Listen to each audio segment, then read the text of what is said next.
Good morning guys. Tanong ko lang, pagkano ang halaga ng kasiyahan ng isang bata, lalo-lalo na kapag ito ang kanyang kaarawan? Kaninang umaga, paggising ko, may nag-message sa akin, isang nanay.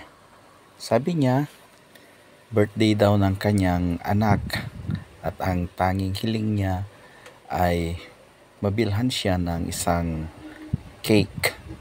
Simple lang, di ba? Simpleng hiling ng isang bata sa kanyang kaarawan. Di ko po sila kilala at hindi ko rin sila kaibigan.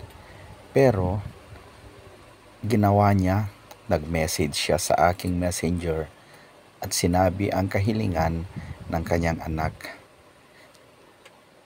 Nasa school naman ako at di ko alam kung paano.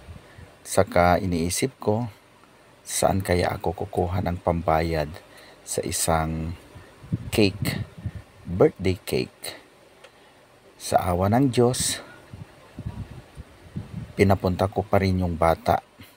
Ito siya naglalakad, yung naka-black.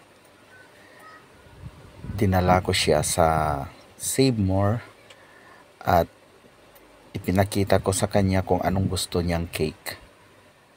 Di ko alam kung saan ko ginuha yung pera.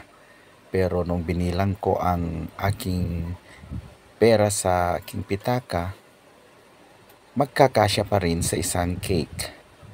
Kaya sabi ko, mag-uulam muna ako ng sardinas at makabili ako ng isang birthday cake para isang anghel, Goldilocks cake para basta isang bata.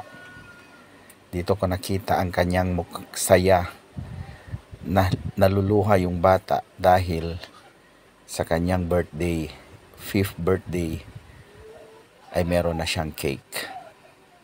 Sigurado, maraming magtataas ng kilay dyan.